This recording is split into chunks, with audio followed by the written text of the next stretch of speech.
ሰላማችሁ ይብዛ። እነ ቀንደኛ ጠላቶች ጃኒን ልትሰብሩ ሌት ተቀን ቪዲዮ የሰራችሁ ጃኒን ማትረባ ሴት ናት በማለት ህይወቷን ለማበላሸት ቀኑም ሙሉ የሰራችሁ ከአዶናይ ጋር ለማጣላት ሚስት ስትመርጡለት የነበራችሁ አንተ የተለየነ አንቺን ግን በጣም ነው የምንቅሽ ላላችሁ አዶናይ መልሱን ሰጣችሁ። በመጨረሻም አዶናይ መልሱን ሰጣችሁ። ምን በሚል ጀግና ሆና አውትሻይን አርጋ ትልቅ ሆና ገና ጃኒን ታያላችሁ አላችሁ። አያችሁ በሰው ፍቅር መካከል መግባት ምን ያህል በተለይ የሚያስቀኝ ብትወልዱ አዶናይንም ጃኒንም የምታደርሱ ሰዎች ናችሁ። በዚህ ያህል ተቃጥላችሁ እብዶ ናችሁ ስትንፈራፈሩ የነበራችሁ ልጆች ያላችሁ አያት የሆናችሁ ጭምር 4-5 ልጆች የወለዳችሁ ልጆቻችሁ ምናልባት ካሌጅ ዩኒቨርሲቲ በአሁን ሰዓት የሚሄዱ ሰዎች ናችሁ።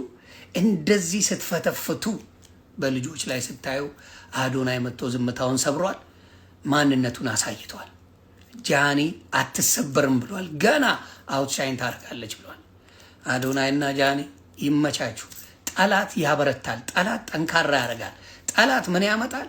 አንዳንዴ ብለሲንግን ይዞ ይመጣል። ስለዚህ ጃኒ ሞር ሻይን አርገች፣ እውነት ለመናገር አዶናይ ሞር ሻይን አርገ። ስለዚህ በፍቅር መካከል ለምትገቡ የዲያብሎስ ቁራጮች መልሳችሁ ከአዶናይ ተሰጥቷቸዋል። ገብታችሁ እና ለቅሶ አንጥፋችሁ በመቀመጥ ማልቀስ ትችላላችሁ። ሰላማችሁ ይብዛ። መልካም ቀን። ሰላም አለይኩም። እንዴት ናችሁ? ሰላም ጋይስ፣ እንዴት ናችሁ? እኔ የምለው እያየሁ ነበረ የጃኒን ላይቭ ማለት ነው። እና እኔ ብዙ ነገር ነው ያነበብኩባት። በነገራችሁ ላይ በጣም ብዙ ነገር ነው ያነበብኩላት። መከዳትን፣ በጓደኛ መወጋትን፣ በጓደኛ ከጀርባ መወጋትን ብዙ ነገር ነው ያመኑበት። እንጂ ሰው ሲያምናችሁ ታመኑ። ሰው ሲቀርባችሁ ቀረቡ። ሰው ሲያምናችሁ አትሊስት ታመኑ። ወላሂ ላዚም በጣም ብዙ ነገር አንብቤባታለሁ ዛሬ። በጣም ብዙ ነገር በሴት ጓደኛም በሉት በምንም በሉት ብዙ ነገር ነው ያየሁባትና ልጅቷ በቃ ትሰብራለች። ስብርብር ነው ያለችው። ስብርብር በቃ ላለማልቀስ እየሞከረች ነው፣ ግን ደግሞ አልቻለች። እና እኔ አላቅም በጣም ያሳዘነች። ፌመስነት ፈተና እንደሆነ ነው ያየሁባት።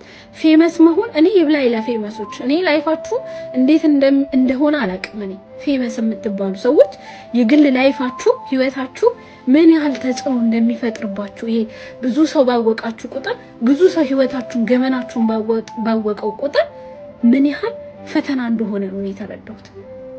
ይብላኝ ፌመስ ለሆናችሁ፣ ይብላኝ የግል ህይወታችሁ ላይ ተጽዕኖ ለሚፈጥርባችሁ ጋይስ። የግል ህይወት እኮ የሚባል ነገር የላችሁ። በቃ የግል ህይወት የራሳችሁ ገመና የሚባል ነገር እኮ የላችሁ። በቃ ስህተት አትሰሩ። ስህተት የሚባል ከእናንተ ነውር ነው። ፌመስ የምትባሉ ሰዎች ስህተት መስራት እናንተ ነውር ነው። በቃ ለእናንተ ፌመስ መስራት አትችሉም። በቃ የግል ህይወታችሁ ሰላም መሆን አይችልም። እመኑኝ አይችልም። የግል ህይወታችሁ ገመናችሁ፣ ሚስጥራችሁ፣ የቤተሰባችሁ ነገር ከጓደኛችሁ ያላችሁ ፍቅረኛችሁ ጋር የቤተሰባችሁ ነገር የሚደበቅ ነገር የለም። የግል ህይወታችሁ ሰላም አይሆንም። በቃ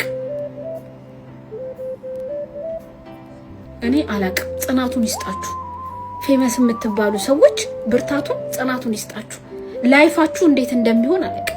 ወይ ደግሞ ከጅምሩ የግል ህይወታችሁን እንደምንም በቃ ሽፍንፍን ማድረግ ነው የሚሻለው።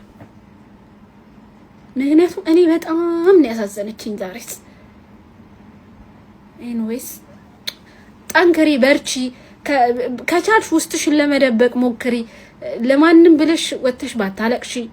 ከዚህ ውጪ ምንም ልልሽ አልችልም።